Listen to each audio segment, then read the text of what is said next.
2. All right. So we've got the first 2 out. The chief of the losers, or the low. I don't know what to call this to, but the non-playoff dudes. Those that rely on exaltation from others. Exactly. The last shall be first. Yeah, there we go. All right, so here's where I want to start for both of you guys. What went wrong? What's the story for your team that it was like this is where it all ran off the rails? Josh, are you who's the actual low? Andrew, you were the 12th team, right? I have no idea. I know for sure I lost the most games in a row to end the season. All right, then you go first. What went wrong? So here's what happened. And Ben, you were a witness to some of this. I realized pretty early on, although I have some pretty good players on my team, it helps to pay attention and actually put them in the game as far as winning goes. But I realized about week 3 or 4, I wasn't going to win the whole thing. And so if I'm not going to win the whole thing or have a chance at it, I don't care. So I tried to get with some people and say, hey, I want draft picks for next year. You did.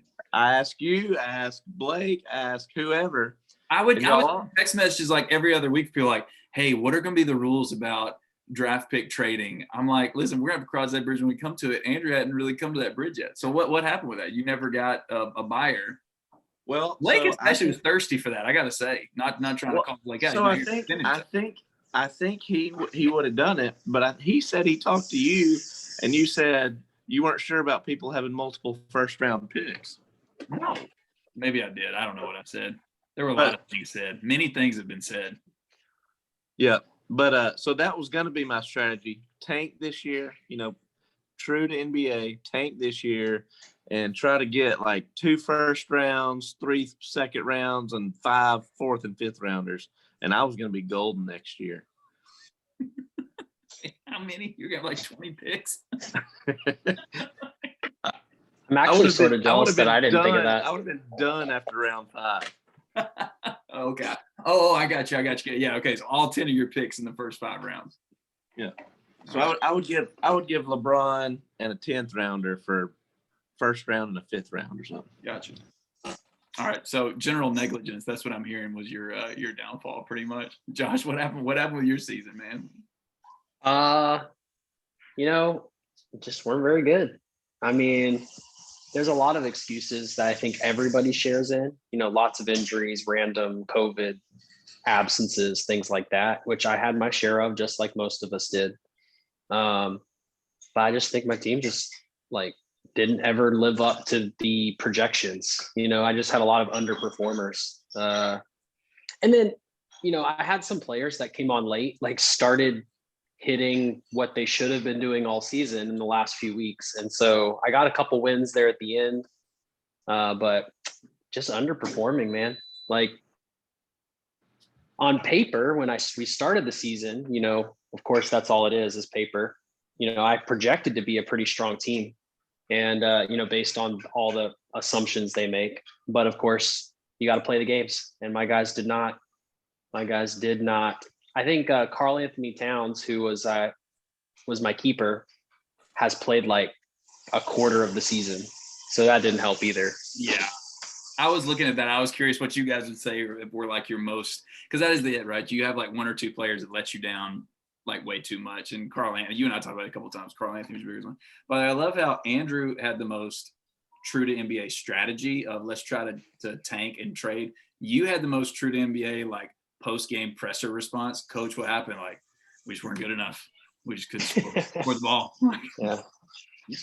So I also was doing the Brooklyn Nets thing of picking up all the buyout guys all the time. So if Karl Anthony was your most disappointed player, Andrew, did you have a player you like, man, this dude really let me down? I was really counting on him to actually be good. Yeah, I was thinking Bogdanovich would do a little better than he did. So he was my Hawks guy to begin with, and he was just flat out awful. Yeah. And so I was glad when he got hurt and I could put him on injured reserve.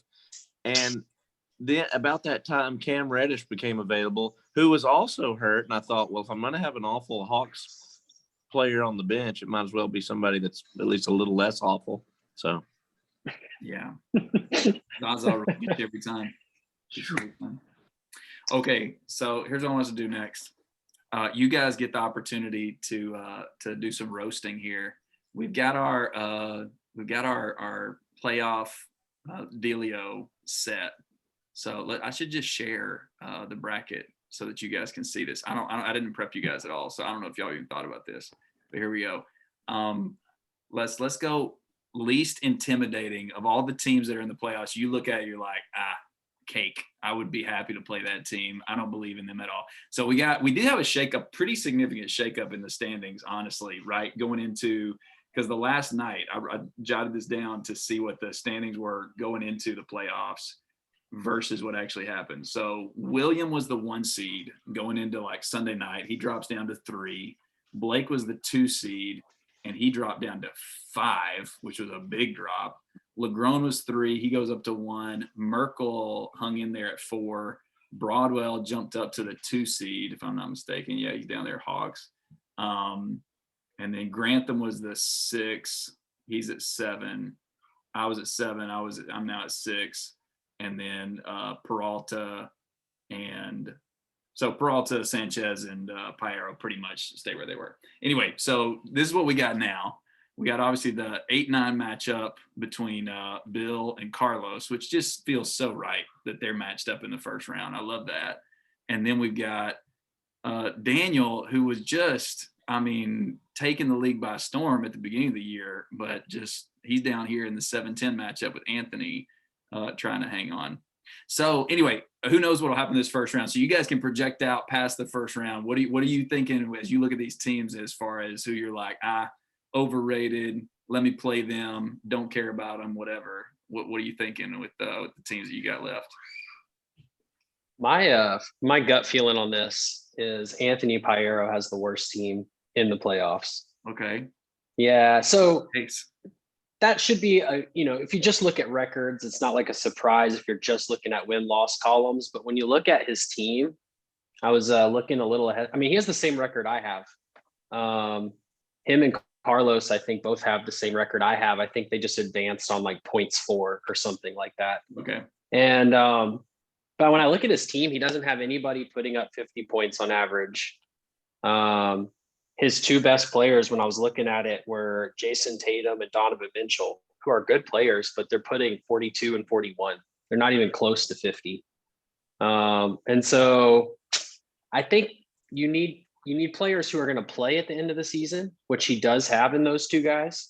But they're not the people that are going to be putting up a random 60 spot, 70 spot regularly, like, Jokic would, or, Doncic, who I believe Carlos has. He has Doncic, so he's got that guy rolling for him. So that's my opinion. I think some advanced stats here and like everything out. All right. That's yeah. What are you thinking, Andrew? Poor Grantham. He started out. Here's the deal with Dan. He started out the season and won like 5 or 6 in a row and didn't spend $1. Didn't even change his lineup hardly. He was just playing. So I don't know. I don't know exactly what happened because I checked out, obviously.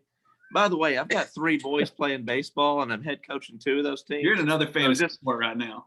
I'm usually not one of those guys that just drops fantasy, but for what that's worth. Year, you're back. But Daniel started out so strong and finished so poorly. I don't see him getting. Maybe he gets to the second round, but I don't think he goes any further. I'm sorry, Daniel. Yeah, that's fair. Okay, so let's flip it around. You guys both picked like a couple of the lower seeds, which is fair. We got Legrone, we got Broadwell, we got let's see who is the 3 seed. William, and we've got Dustin. Who's your most likely out of those 4? Who are you looking at? And you're like, all right, here we go. This guy, that's the one I'm hitching my wagon to. Or maybe actually let's not play that. Most fun champion. Who do you want to see? Who are you pulling for out of those? Let's just say out of those top 4 being the most likely. Who would you like to see out of the top 4 pull it out from just a, whatever, storyline, personal, whatever. Or you can go the opposite direction, by the way. You can go least interesting. I don't want this guy to win. That's fine too, but we can go positive first. But who would you most like to see win? Not necessarily who you think will, but who you'd like to see. I personally would find it really funny and fun if William Christian ends up winning this whole thing.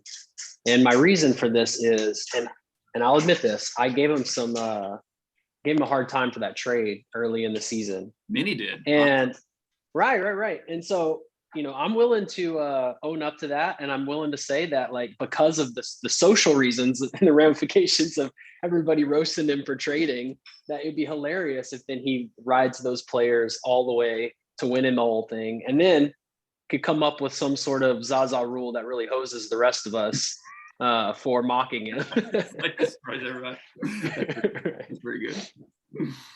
What about you, Andrew? Favorite potential champion? So I need William to lose first round. Opposite direction. But it's for totally selfish reasons. Williams in my little Braves text group, and the Braves have started playing. By George, we need to talk Braves baseball, because that's what I care about right now. I'm not in these playoffs. I don't care, but I need William to have a few minutes to text about the Braves. Andrew's lonely on Braves fans. Yeah. Blake too. Blake, if you could go ahead and get out, that'd be awesome. We need to talk some Acuna Jr. All right, perfect. Okay, so any last reflections from you guys for 2021 season? There's always next year. There's always next year. That's the only reflection two guys at the bottom have. And just since we're on the bottom this year and we fully anticipate being in the championship game against one another next year, we do need some clarification moving forward on draft pick trading. We're gonna figure that out this offseason. The competition committees are even getting together and working on some protocols for draft pick trading. So yeah, we're taking submissions if has any ideas. Okay, I don't anticipate needing to do that in the future, but the lack of clarity has really hindered our dynasty building. It's true. It's been a failure of the league office so far, and it's we're on it. All right. Thanks, you guys. This was fun. We'll see what plays out.